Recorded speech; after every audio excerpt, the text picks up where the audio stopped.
Ce matin, nous sommes Radio Congrès sur le stand Un Savoir-Faire, le stand de la CCI et du département de l'Ain. J'ai le plaisir de recevoir Monsieur Watelet Jérôme de la société Paratronic. Vous êtes basé à Reyrieux et vous êtes spécialisé dans l'assainissement et la production d'eau.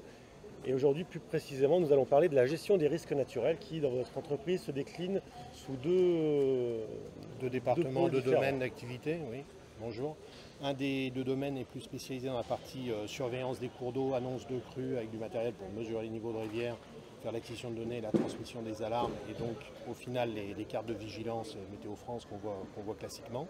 Et puis une partie qu'on présente plus spécifiquement aujourd'hui qui est la partie détection automatique des feux de forêt, qui est un système basé sur des caméras et qui équipe 5 départements dans le sud de la France. D'accord. Alors sur la partie, le premier pôle qui est plutôt la partie détection des niveaux d'eau, vous êtes présent dans le département de l'Ain, je suppose? Alors, on est présent dans le département de l'Ain et en fait dans tous les départements, puisque ce sont des systèmes qui sont mis entre autres en place par les services déconcentrés de l'État, c'est-à-dire par le ministère de l'Environnement, pour alimenter un site comme Vigicru et puis toutes les données d'inondation en France. Alors comment est-ce que ça se passe pour pouvoir définir une montée de crue? Vous avez des capteurs, des systèmes qui surveillent différents les types niveaux de capteurs de mesure de niveau qui dépendent en fait de la configuration du site d'un point de vue technique. Donc ça peut être des capteurs basés sur des technologies radar, ultrasons, piezo-résistifs, enfin différents types de capteurs. Donc en fait, on détecte La montée du niveau, c'est ça, on détecte la hauteur et à partir de cette hauteur, voilà, et automatiquement à partir de la hauteur, on fait un calcul de débit, puisque en fait ce qui est intéressant derrière, c'est de calculer le débit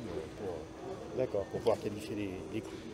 Et là, ce que l'on voit derrière nous, donc votre ensemble de systèmes de caméras, c'est pour la détection des feux de forêt. Pour la détection des feux de forêt, donc là c'est un système au niveau des capteurs, c'est des caméras dans le visible, ce pas des caméras infrarouges, donc qui tournent, qui prennent des photos et qui automatiquement, grâce à des algorithmes qu'on a développés, vont détecter automatiquement la présence de fumée dans le paysage, vont envoyer l'alerte et les photos au CODIS et avec un logiciel de ce type-là, les opérateurs vont pouvoir vérifier déjà qu'il s'agit bien d'une fumée, prendre la main sur une seconde caméra pour pouvoir s'assurer du départ de feu, et puis localiser automatiquement ce départ et envoyer l'alerte au système de gestion. Donc on a un système de triangulation, c'est satellitaire?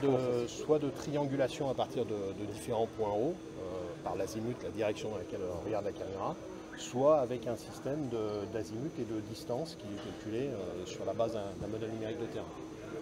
Bon. Et le système, donc, vous m'avez dit, dans les Landes? Dans les Landes, le Lot-et-Garonne, les Charentes-Maritimes sont équipées également, et puis dans le sud-est, le Var et les Alpes de Haute-Provence. Donc on est vraiment dans un secteur de haute technologie, on peut le dire? Oui, alors c'est des mots, des termes qu'on entend actuellement beaucoup, c'est tout ce qui va être lié à l'intelligence artificielle, aux algorithmes de traitement d'images, mais adapté à la surveillance de l'environnement. Écoutez, un outil qui me semble vraiment très très intéressant. Alors peut-être que pour les niveaux d'eau dans l'Ain, on est touché, mais alors l'incendie, je ne sais pas, c'est quelque chose que vous avez déjà... Sur le département de l'Ain, non, pas encore, mais avec le réchauffement climatique, on ne sait jamais. Merci pour cet entretien. C'était Monsieur Watelet Jérôme de la société Paratronic et vous êtes basé à Reyrieux. Dans l'Ain. Exact. Merci.